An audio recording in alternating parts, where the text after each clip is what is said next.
Welcome back to Calculated Risk. I am Tyler Shoemaker. He's Kelley Ford.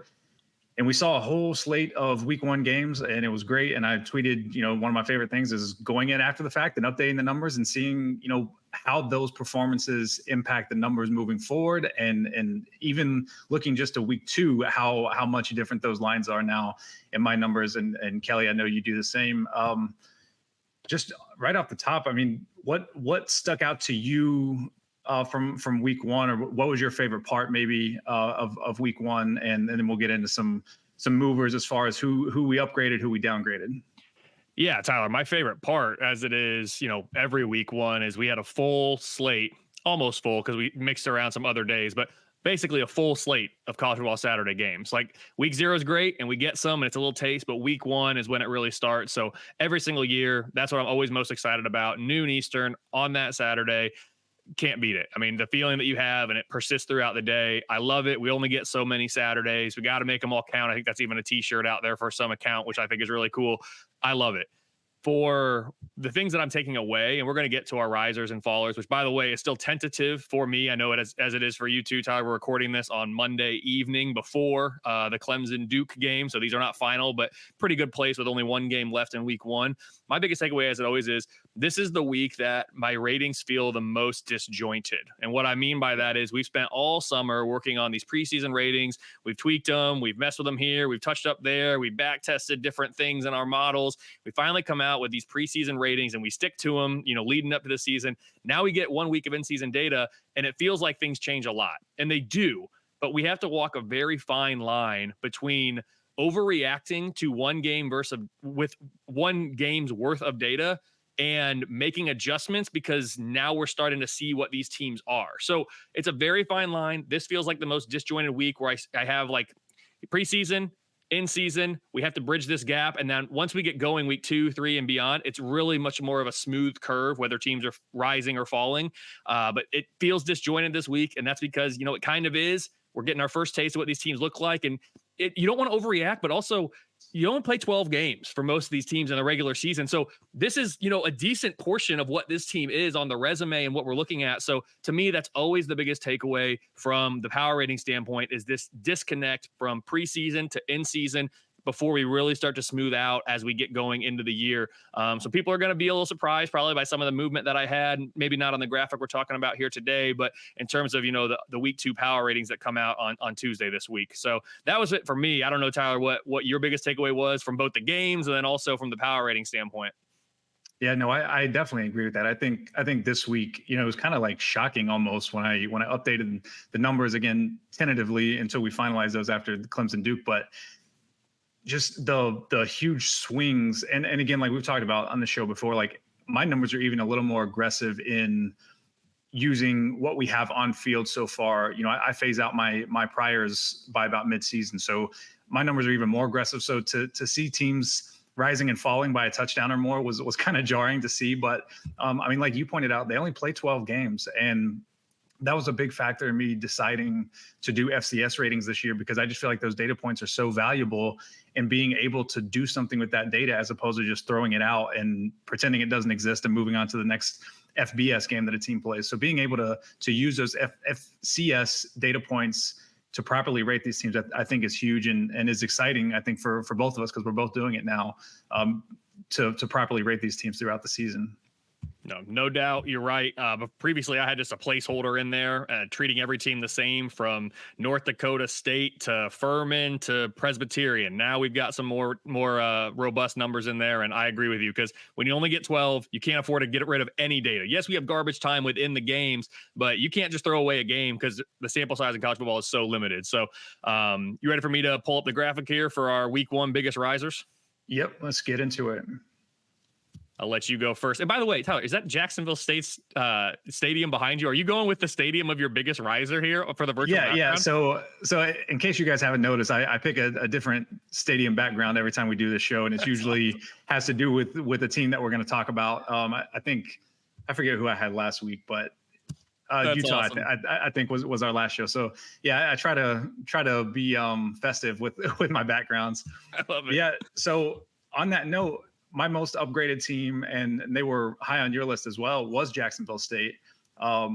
And a big reason for that, and Kelly, you pointed this out before we recorded. I've got Jacksonville State and UTEP both on this list of most upgraded teams, and they played each other. So how does that happen? Well, I think it's a couple of factors. One, my numbers are aggressive in, updating these numbers anyway, but even more so with a team like Jacksonville State coming up from FCS, where I do have the FCS model, but my preseason numbers on FCS is much less detailed and intricate and robust as it is with the FBS. So I wanted to really be even more aggressive in getting what Jacksonville State's doing on the field. And they overperformed expectation in week 1 by beating UTEP by 3 on the road. And then they won 49-3 against an FCS opponent this past week. And then they also are going to get credit, and UTEP obviously is getting credit because UTEP beat what I have as a top 10, maybe even top 5 FCS team in Incarnate Word. UTEP beats them by 2 touchdowns, and Jacksonville State went on the road to beat UTEP. So it's like UTEP is showing that they're better than my previous numbers thought. And then because of that, Jacksonville State's getting an even bigger bump because they beat UTEP on the road. So that's kind of how those two have worked hand in hand here so far early in the season. No, I love it. That's awesome. And yeah, like you said, there's a lot of correlation here between my numbers and yours, which makes a lot of sense. We're trying to accomplish the same thing. We have the same goal in mind. We go about it, take a different path to get there. But for me, Tyler, my biggest riser was Oklahoma. I mean, this is a team that won 73-0 against Arkansas State. And that in and of itself is impressive.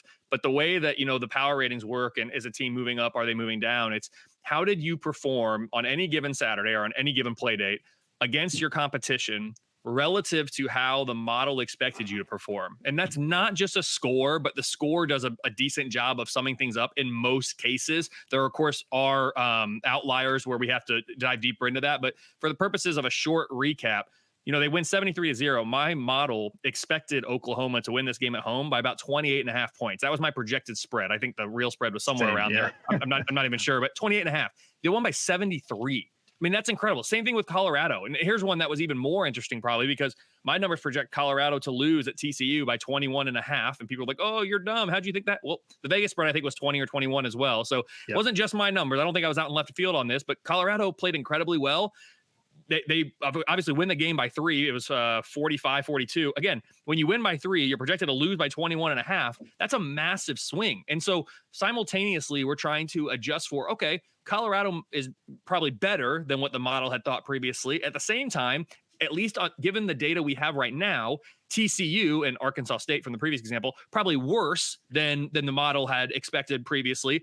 And again, these things can all change because now if TCU turns around and rips off, 5 straight wins by 50 plus points, well, now it's like, okay, you know what? Maybe TCU actually wasn't that much worse than we thought, if at all, but Colorado's actually that much better. I mean, assuming their next few games go, as the model projects are better, they're that much better than even we thought after that week 1 bump, right? So these are very fluid numbers. They're constantly moving. They're constantly being reevaluated. Somebody even commented on one of my posts on Twitter, was like, well, why don't you just update the numbers as they are right now and then just update those last few as they go? There's only a couple. It won't take that long. That's not how it works. That's not how this kind of flows together. It reminds me of that commercial. That's not how any of this works. It's not. Exactly. Every single game, Duke and Clemson tonight, that will impact the power rating of 131 other FBS teams, not just those 2 teams.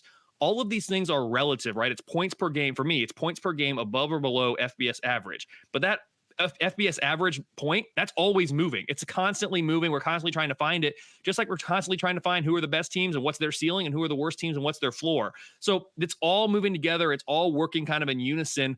133 teams all in the mixer, and it spits out the number after we run the model every single week. So these numbers are going to change right now based on the preseason data that we have. And you said you phase yours out earlier than I do, Tyler. And you're right, because you say, mid-season, you're totally hands off of preseason and it's all out of there. I actually keep mine in all the way to the end. Now, by the very end, it's very, very little, but I've done back testing at various levels, at various phase out rates. It's been most predictive for me to keep it into the very end with a very small weight assigned at the very end of the year with the preseason input. So it's going to persist all the way through, but as we get going, it phases out here and the in-season data replaces it. The in-season data for Oklahoma, Colorado, and the other teams on this list, very, very good as things stand right now. Yeah, exactly. And I was so glad to see that you had Oklahoma moving up so much, because I did too, or pretty much at the exact same number, like right around 7 points. Because like you said, the expectation on that game was, I think I was right there with you, around 28 and a half against Arkansas State. And, Arkansas State did drop a couple points, like understandably after that performance. But I think the biggest takeaway was like Oklahoma is way better than our preseason numbers thought, at least after one game. So, and same thing with Colorado. Like that was another team that I'm going to be even more aggressive in updating their numbers because they had such huge roster turnover, obviously. So that's another team that I'm even more aggressively updating the numbers. However, I will say with Colorado, like I upgraded them quite a bit. As you can see here on the chart, like almost 6 points.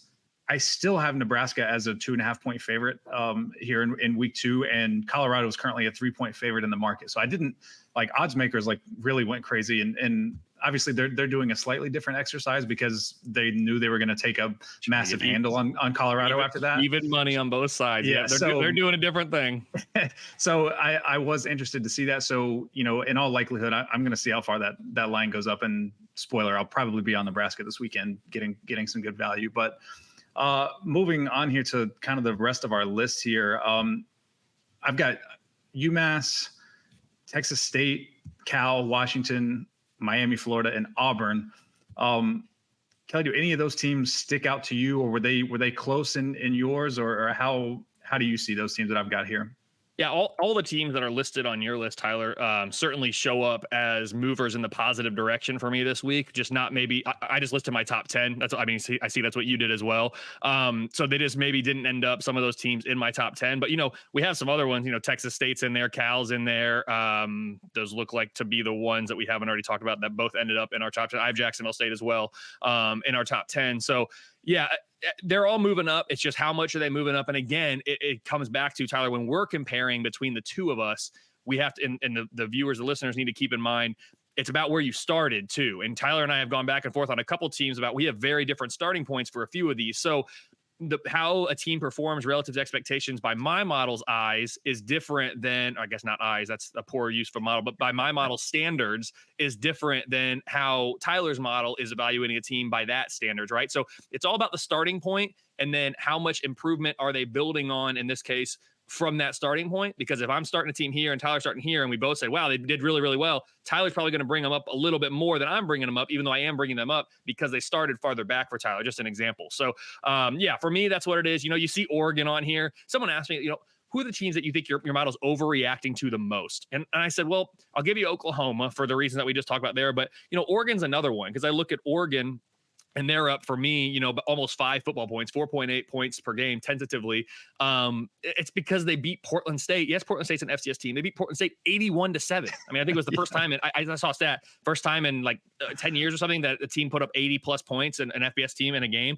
I mean, my model, they projected Oregon, to beat Portland State by 46 points. So I didn't think it was going to be a close game. But then they turn around and they beat them by, 74? So, I mean, you overachieve the model's expectation by 28 points. Like, yeah, you're going to move up. And they were already, for me, the number 13 team in the country. Now they're up 4 spots for me. They're into the top 10, tentatively pending tonight's game. So, yeah, to me, those are teams that you have to, are we overreacting? Maybe, because not just the score, but the manner in which they scored those points and the way that they played with these predictive stats that we're looking at. They just beat the brakes off their opponents. Are their opponents very good? No, but that's accounted for too. So we'll see. That's kind of how mine go, though. You can see my top 10 listed there. I'll read them off: Oklahoma, Colorado, Texas State, Cal, Ole Miss, Jacksonville State, Oregon, Syracuse, Florida State, Cincinnati.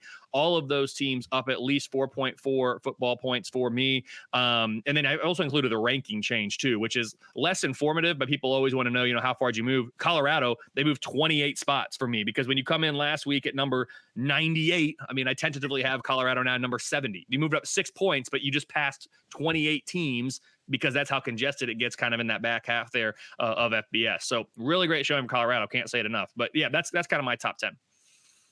Yeah, and the thing too, I didn't put my rankings on the graph there, but it was very interesting to me. Oklahoma did jump up. They're going to be somewhere in my top 10. I can pretty confidently say once the numbers are finalized. Probably closer to like 6 or 7 than 10. But and the same, like a lot of these teams, they were the most upgraded because they kind of had the most room to go. Like Jacksonville State moved up 10 points and they still are ranked 101st in my numbers. So like teams that have farther to go, it was a little easier for them to climb a bunch of spots in the rankings. So just something to keep in mind here as we release our rankings and ratings this week. So moving on to our biggest downgrades after week one, and my biggest downgrade and Kelly's biggest downgrade as well, Arkansas State. As we talked about, Oklahoma got a huge bump for beating them 73-0. Arkansas State on the other side of that gets downgraded over a touchdown. Kelly and I both are pretty much in agreement there, right around 7.5 points. I'll run through the rest of my top 10 here. Kelly can go through his and we'll talk about, where we overlap and where we differ. I've also got Kent State, who was just abysmal against UCF. TCU, as we talked about, Boise State, NC State, Arizona State, South Alabama, Baylor, LSU, and North Texas. So Kelly, I'll let you run through yours, and then we can kind of talk about some overlap and differences here.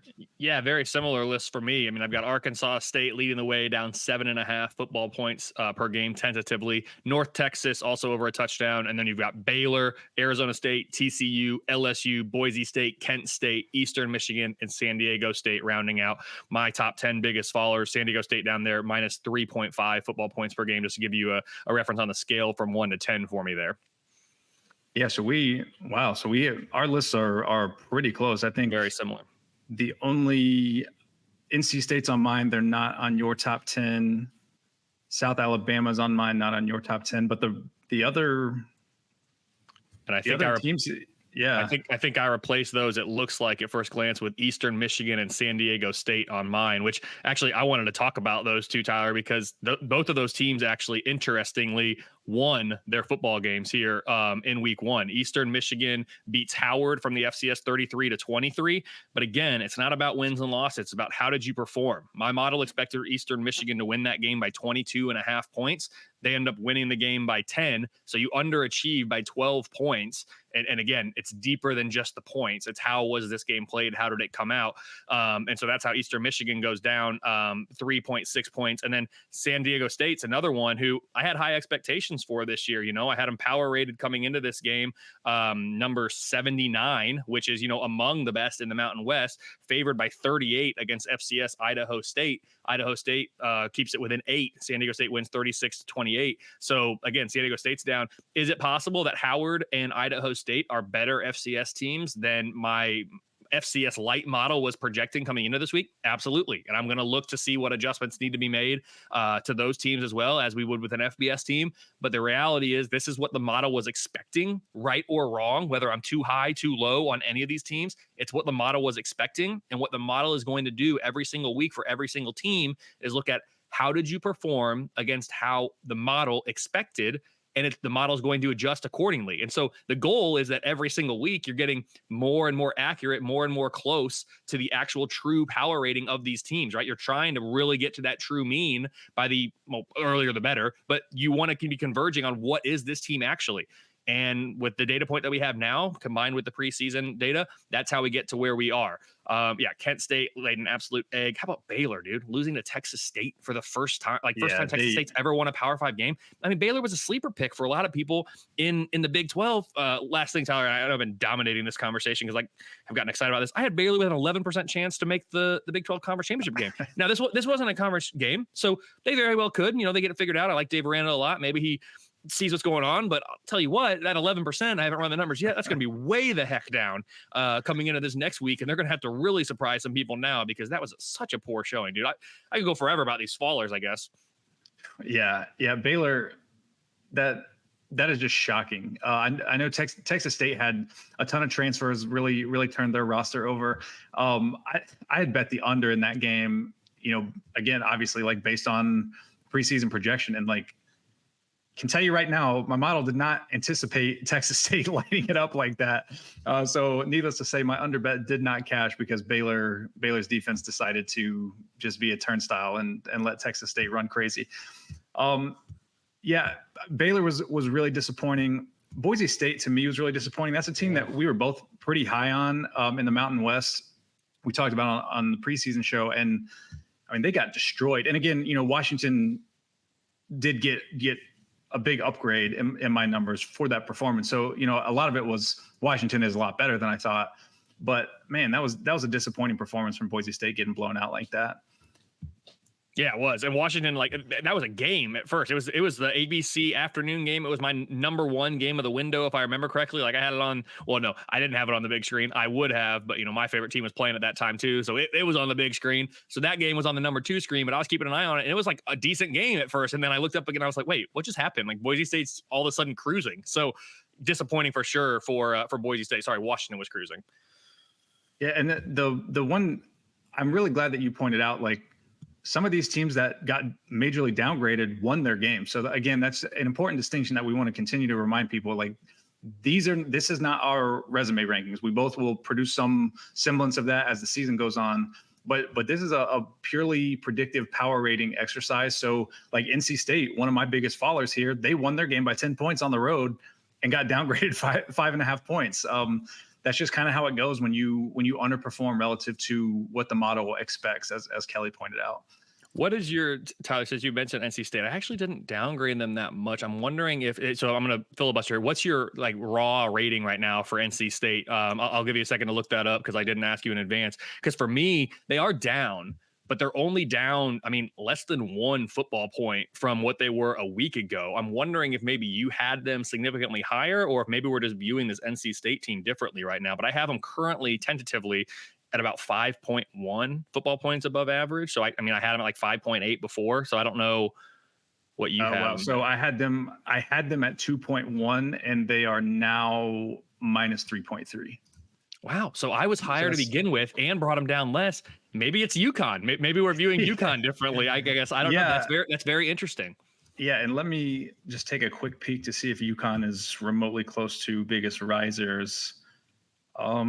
No, I'm scrolling pretty far here. UConn did not get a huge bump for that. So interesting how those things kind of play out. To me, that's the fun of it is you just don't know. It's you feel comfortable and confident in the formula that you've come up with. And sometimes it just works out like that it's oh, well, that's interesting. So that it gives us something fun to talk about. And especially we talked about when our numbers disagree, it's even more interesting, I think, just how many different ways numbers can be sliced.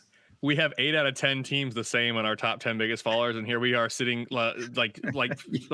slicing down the margins of razor thin of why are we disagreed on 2. Now we're really diving into those 2 because that's what we are. We're perfectionists trying to figure out what this is all about. But yeah, that is interesting because while I had and I just looked at my UConn too.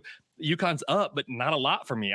I guess I have to go back and dive into this game specifically, which I have not done. I just holistically viewed at the numbers here, but UConn's up a 0.5 point per game. So, UConn went up about a 0.5 point. NC State came down maybe about a half-ish point. So I guess that game was played from a predictive analytics, predictive stat standpoint, pretty similar to what my numbers were suggesting it was going to be. I'm looking, I guess I had NC State by about 15, which is, around where we ended up.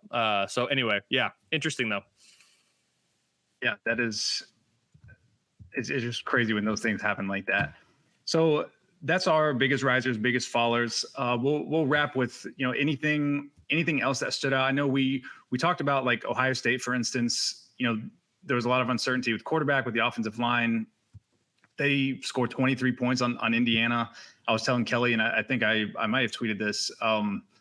Ohio State had a negative, a below FBS average offensive rating for me for the first time. And I literally don't know the last time that happened. We were trying to guess. I haven't gone back and looked, but my assumption is maybe the shutout against Clemson is probably the last time Ohio State posted a negative offensive rating. But that really stood out to me. The defense did look pretty good. Numbers like that. They did move up a few spots in my defensive rankings here tentatively, but the offense left a lot to be desired. Agree with you there. I think my probably biggest takeaway, other than what we've talked about, Tyler, is I got a new number 1 team. I don't know if you do. But I do too. I do. So I had Georgia in that spot last week. It is no longer Georgia. I think you just said, and I agree, Ohio State was down from last week, and they were my number 2. So It was not Georgia. It's not Ohio State. I'll let everyone figure out what that's all about. I'll release these updated numbers on Tuesday morning, which is probably about the day that I think this will come out. So, but top 4 for me, same 4 teams, different order. I do have some movement in the top 10. And again, this is still subject to change, especially because now we're talking about a team who's in that range too. Clemson, for me, came into this week number 7. They're actually currently, dropped a couple spots, but let's see what they do against Duke and what they're able, if they're going to overachieve the model's expectation, they will move their way right back up. If they fall short of the model's expectation, they might fall even farther down. I will say, as things stand right now, they're about a tenth or 2 of a football point away from being exactly where they started. So these margins are thin. That's why it's more informative. Maybe this is my biggest takeaway. It's more informative at any point of the season, but certainly early on, to be looking at the rating. Tyler, I know you've talked about this before too. Look at a team's rating, not their ranking. Yep. I got, Alabama is my number 1 team. I guess I just said it. 29 points per game above FBS average. That's the number you want to look at. That number 1 is great, but what is their point per game above FBS average? And what's that distance from 1 to 2? Because the distance from 1 to 2 might not be the same as the distance from 14 to 15, right? So it's the rating, not the ranking. It's the rating difference, not the ranking difference. That's probably the biggest takeaway that I know these listeners know, but just going to keep hammering that one home. Yeah, no, it's funny you say that. I just looked. I also have Alabama number 1, and I also have Alabama 29 points above FBS average. So we are completely in lockstep on that. Again, we'll both release our official ratings and rankings on Tuesday after we get the full week's data in with Clemson and Duke. So we are wrapped for this one. We're both going to go watch Clemson and Duke, try to get some takeaways from that, update the numbers, and get everything posted on Tuesday for everyone to consume and get ready to do it all over again this weekend. We will be back on Thursday with our week 2 look ahead. We'll talk about some of the marquee games, some of the under the radar games again, and what our numbers like in those games. So hopefully you guys will all subscribe to the YouTube channel on Saturday Glory. Subscribe on Spotify, Apple Music, anywhere you get podcasts. For Kelley Ford, I am Tyler Shoemaker, and that was Calculated Risk.